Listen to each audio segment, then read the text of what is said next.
Great day. How you doing? Hope everybody's doing good. Wonderful morning going on. You see the shirt. You could believe in man and his science, but I'm a trust in the one who created both. Absolutely.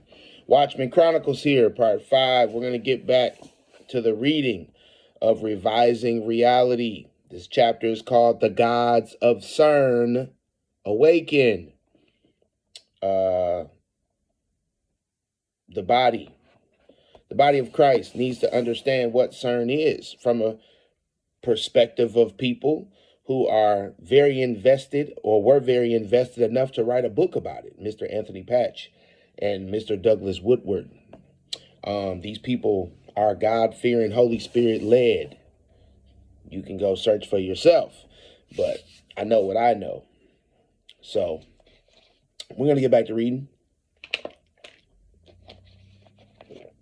We are on the portion, the open door policy at CERN. The open door policy at CERN is the heading. All right, let's get it. The most serious question is this. It says, what exactly will pass through this portal the LHC at CERN opens? What exactly will pass through this portal the LHC at CERN opens? Says Dr. Stephen Hawking warned us in a documentary for the Discovery Channel. If aliens visit us, the outcome would be much as when Columbus landed in America, says, which didn't turn out well for the Native Americans. He argued that instead of trying to find and communicate with life in the cosmos, humans would be better off doing everything they can to avoid contact. It always seems to me a curiosity that human beings think extraterrestrials are benevolent, especially when the activity reported is often malevolent. And yet, since no one else seems to take his caution seriously. So why then are the majority within the scientific priesthood ignoring Hawking and pushing forward at the LHC to realize a literal breakthrough, to tear a hole in the fabric of reality, opening a door for what may be enemies of our earthly lives, if not our very souls? Question mark. Ultimately, the reason constitutes deception, pure and simple. Lies have been put forth, says, by the father of lies, and scientists accept the lies of Lucifer. It says, whether wittingly or unwittingly, they accept what comprises the premise of Luciferianism, that knowledge equals salvation. These are but mere mortals seeking the reality of immortality, and they seek to be as gods, says, rejecting that they are beings created in the image of God himself. Satan stalks them, promising a transhumanist future, a transformation into godhood. He asserts, comes through the knowledge of changing our genetic makeup. Now follow me closely. Christians are prone to jump to the conclusion that what will come through the portal amounts to wicked spiritual beings, demons, or spirits, perhaps angelic in nature, manifesting in physical form. Once permitted through the portal, is jumping to this conclusion warranted? Maybe not. Says we must be cautious in quickly adopting an image of a spirit being or just its DNA coding sequence. However, squirting through the minuscule opening, says we have entered into a realm where physical and spiritual are not so easily distinguished. Furthermore, the distinction between atoms and bits, says between physical reality and digital reality, also becomes blurred. This realm is not native to us. It stretches our comprehension and our creeds. It requires revising reality. Says we must rethink our worldview.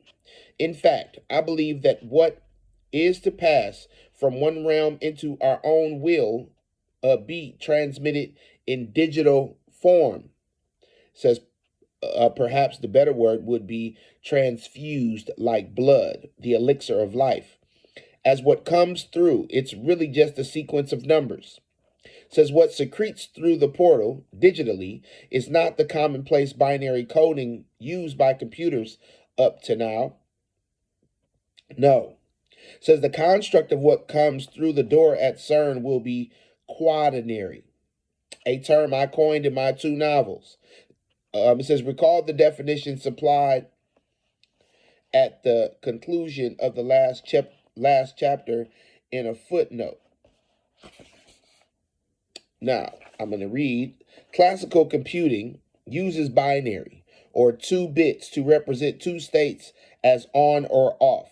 Quaternary implies 4 bits, quadnary, instead of binary, to represent these 4 states. It says mimicking, as we said, it says the spin states of particles. Perhaps it is no coincidence that DNA uses 4 nucleic acids whose combination encodes all of life itself. Incidentally, says my classic computers are based upon a single bit, a 1 or a 0, turned on or off. Quantum computers are based on 2 levels of information, or a bit that can have 4 states. It is a cube state, or quad bit, or a qubit. It says this mimics particle physics, in which particles can have full spin states or only half spin states. Okay? Now, such is a construct of a quantum computer comprised of qubits. It says rather than transistors. This is an entirely new form of computing. It may also comprise the structure of an altogether newly created beast. It may consist of or be the very essence of the beast to come, as described in Revelations 13, verse 1 through 18. In parentheses, Gonzo Shimura will talk about how a networked chimera may arise in a later chapter of this book, perhaps based upon quaternary encoding. This computer, of which already many are in operation at such places as JPL, Jack Parsons Laboratory, or the Jet Propulsion Laboratory, Lockheed Martin, and NASA, not a space agency, or not a straight answer, are described as the adiabatic quantum computer, the AQC. In its most recent iteration, its manufacturer proclaims it in possession of processing power equivalent to that of over 7 billion human brains. So now in a modern world context, wrap your mind around what they've been talking about Facebook and social media and its behavior modification technology, social engineering.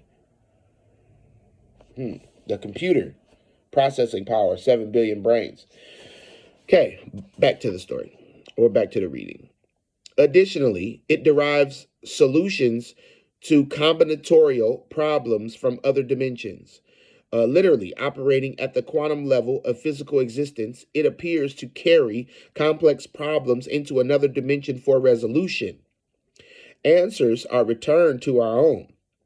You might be surprised to learn that these matters have been presented in respectable journals for several years already. This includes documenting the hypothesis that quantum entanglement occurs in the processing chip itself. In parentheses, teleportation will be discussed by Josh in the final chapter of this volume. It is my opinion that this computing method can help CERN accomplish its cosmic goals. Going one step further, it may be the tool employed to implement the mark of the beast. All who accept this mark may be monitored, if not controlled, by this computer. For already at this moment, says many assert, it possesses a true artificial intelligence, AI. Says recall, it was at CERN in 1989, British scientist Tim Berners-Lee is credited with having invented the World Wide Web. Originally, it was intended for the sharing data generated at CERN, arising from its experiments in particle collisions, says with researchers around the world. Today, this artificially intelligent AQC connects through the main hub at UC Berkeley to over 100,000 servers residing at CERN. Through such networks, at the ESNet 5, Energy Sciences Network 5, and the Helix Nebula Science Cloud, the entire globe is now interconnected. Linked in are the massive data storage facilities of so-called intelligence agencies of each major sovereign nation, thus due to the interconnections of this computer through its network across borders. True sovereignty no longer exists. That was smart.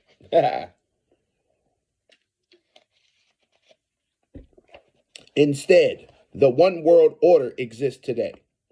Says what awaits us constitutes more than the opening of a portal, and perhaps even entities or at least their DNA transported adiabatically into our realm, but the very revealing of the Antichrist. For two events will soon simultaneously occur as the crescendo of the agenda already in play today. Next heading, power-ups of much greater multitudes. Now this is very interesting here. The power of these network computers not only resides within the servers themselves, but of course the LHC too.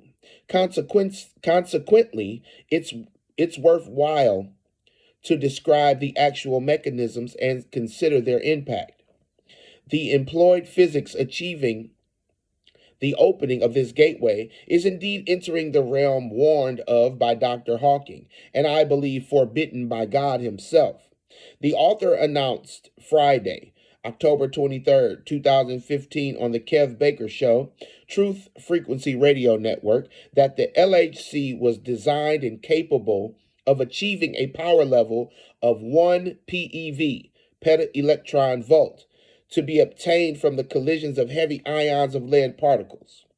Notice the date, October 23rd, 2015.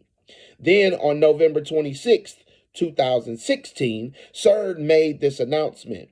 Earlier this year, the LHC broke its own previous record by colliding protons at 13 TeV in the center of mass, thanks to even higher field magnets and even longer ring. Its previous 7 to 8 TeV before the improvements of the first long shutdown was enough to create the Higgs boson.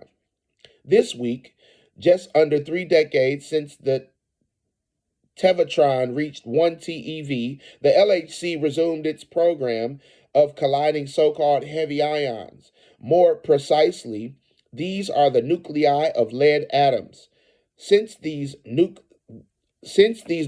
contain the electric charges of 82 protons, the machine can accelerate them to 82 times the energy, reaching 1045 TeV in the collisions. It says breaking the symbolic barrier of a quadrillion electron volt, or 1 PeV.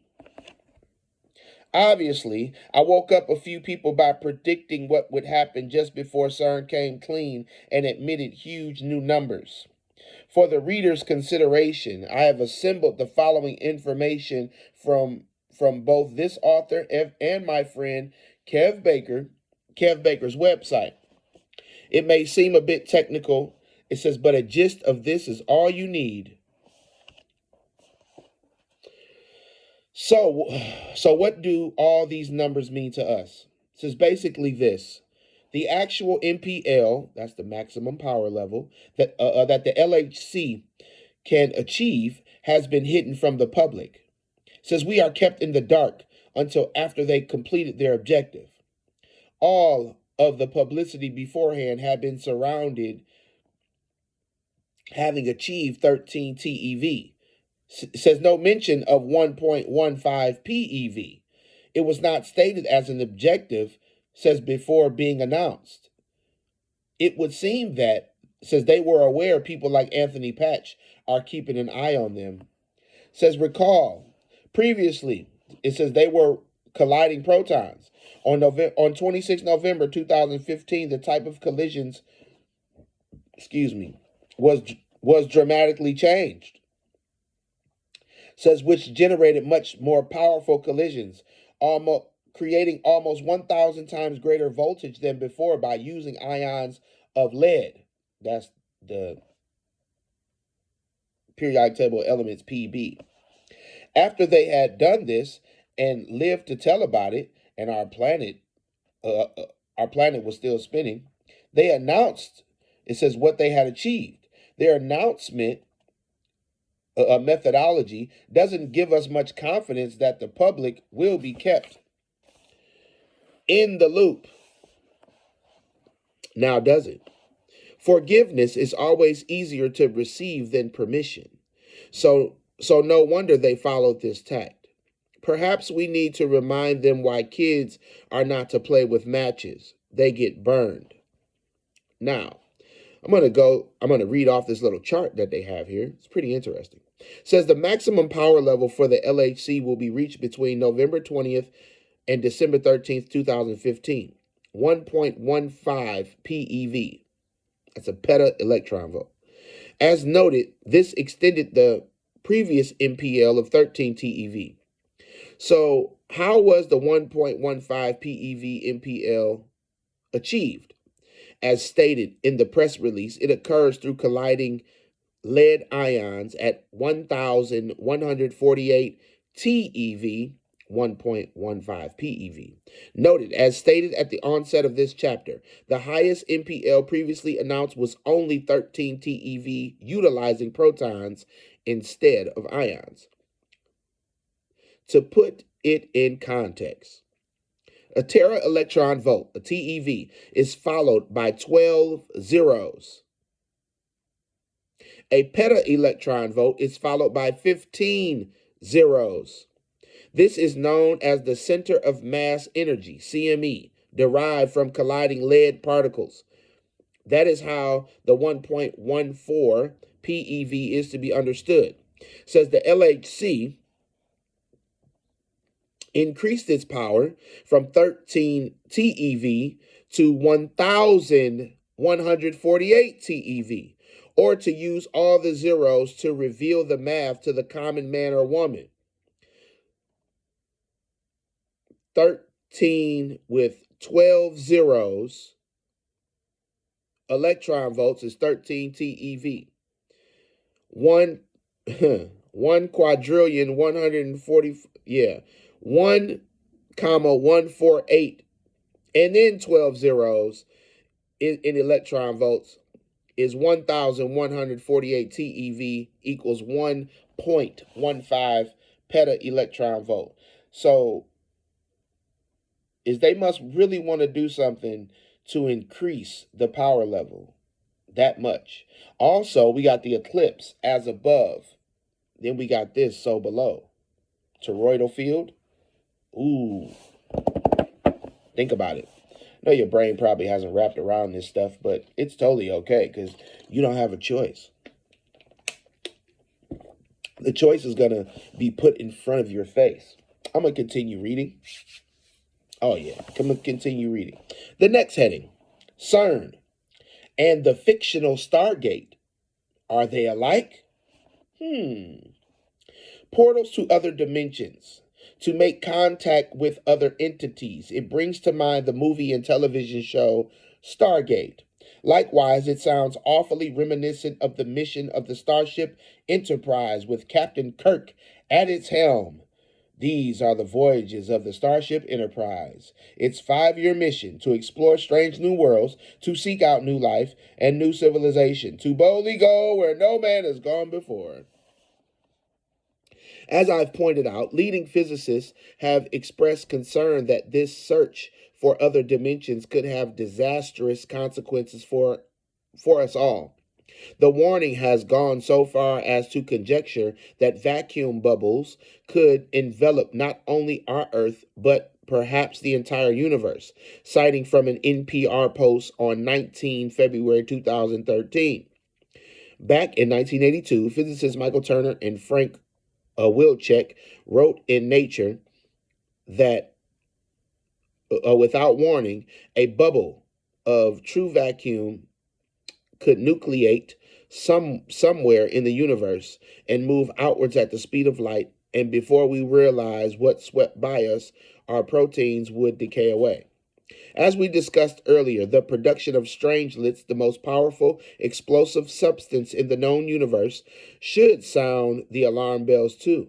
The fact that the LHC will produce such a massive increase in power of 1.15 PeV, says, rather than the purported maximum of 14 plus TeV for 1,145 trillion times 14 trillion, is a big jump. Yes. To state it more explicitly, protons have a collision energy at 14 TeV, tera electron volts. Lead ion collision energy 1.15 peta electron volts.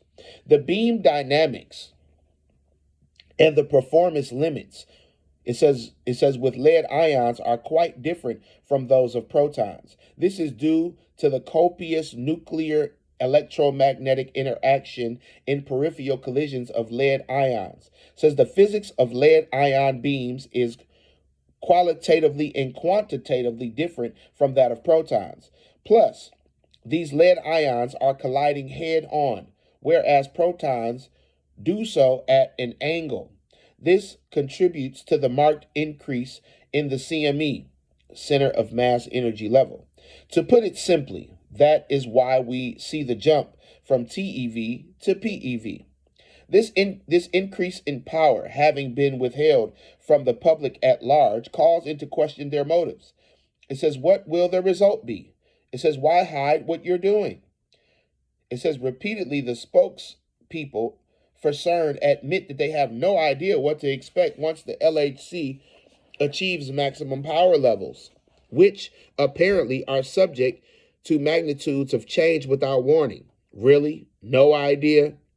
Again, just to emphasize the point here, we are talking about the difference between trillions of electron volts, 1 million million, versus quadrillions, 1,000 million million. That isn't subtle. Imagine this scenario. Circulation within the 27-kilometer long main ring of the LHC, not loosely configured subatomic particles, but now what essentially are two solid beams of lead, each rotating in opposite directions at 99.99999999991% the speed of light. Yeah, wrap your head around that one. And unlike what previously occurred with protons crossing each other's path at an angle, heavy lead ions, or the solid beams, will collide head on, thus combining all of their kinetic energies at one point to bring home what the Ghostbusters were talking about when they shouted, "Don't cross the beams," with their proton pack particle accelerators as they were battling with Gozar. It says, with the above in mind, says we finally come to the answer as to know this power will be amplified physically. In short, and this is controversial, I believe it will be focused upon a single point. It says, but wait a minute until I tell you where I think the target is. Situated 100 meters below grade and within the 27-kilometer main ring of the LHC, the Large Hadron Collider, are four principal particle detectors. These are ALICE, ATLAS, CMS, and LHCb. Here are descriptions of each. ALICE, a large ion collider experiment producing quark-gluon plasma strangelets, it says, by colliding lead nuclei. ATLAS, a toroidal LHC apparatus looking for particles or effects beyond physics so-called standard model. CMS, compact muon solenoid. It says with the same purpose as Atlas. And LHCb, LHC beauty experiment measuring between B hadron qualities such as asymmetrics and CP violations. It is within these principal detectors the beams are crossed. Each beam of particles circulates in opposing directions. Says the purpose is to collide particles upon their crossing, or in the case of heavy ions of lead, the actual head-to-head trajectory of particles moving subliminal. Speeds just short the speed of light. Faster than light speeds have yet to be achieved. Just a reminder in passing. Says don't forget the actions of quantum entanglement are much faster than light speed. Says virtually instantaneous even across vast reaches of outer space. Says most of the public announcements emanating from CERN have focused upon the collisions of protons. As stated at the outset of this chapter, during 2015, proton-to-proton collisions resulting in a record of 13 TeV, tera-electron volts, were produced by the crossing of particle streams within detectors. Then in October through December of 2015, heavier ions of lead collided, not at angles of crossing, indirectly one might say. Instead, they were direct, i.e. head-on collisions. Thus, they realized much higher than advertised, more sarcastically, even so innocently announced, levels of the power in the peta, that is quadrillion, range, almost 1,000 times more powerful. It says, why is this significant? It says, remember that surpassing the threshold of 10 TeV produces strangelets, the most powerful explosive in the known universe. Obviously, 1,145 trillion far exceeds that of 10 trillion electron volts by 3 orders of magnitude. To say the least, the priests at CERN achieved a quantum leap in the quantities of strangelets that collided into existence. And recall also that we said strangelets cannot be contained, not by the Alice detector or any other holder, it says we might wish to try. Strangelets, it says like the brothers Grimm Rumpelstiltskin, fall right through the floor. It says when the princess called him by name, says Mr. R, in his anger, stomped his right foot on the floor so hard he drove himself into a chasm never to be seen again. In this case, at the floor at the LHC, the strangelets go down deeper, straight to the core of the planet, whereupon they begin attracting ordinary, unstable matter to themselves, which theoretically will one day convert the Earth into a neutron star. As I said at the outset, the time lapse before that happens may be as short as a decade and not likely any longer than a century. Happily, since the Bible doesn't prophesy that our planet will collapse upon itself. However, those who don't believe in the Bible have a lot more to worry about, including strangelets and their effect upon our planet's longevity. All right. Definitely going to take a break there. Absolutely. Don't want to bombard you. It's only a little bit left, probably about maybe 2 or 3 headings left, but I don't want to bombard you. I want you to fully take this in what you do not know about. I want you to fully take this in and ask yourself these questions. How come my pastor or my Israelite leader doesn't know anything about this? The Bible says that we must be led by the Spirit of God to be the sons of God. So those Israelites post that a lot. They always say that they're the sons of God. So why isn't it information that you hear about if Amos chapter 3, verse 6 and 7 is true? Some things to question, some things to consider. But hey, this is the Watchman Chronicles, part 5. Check out part 6. Next video.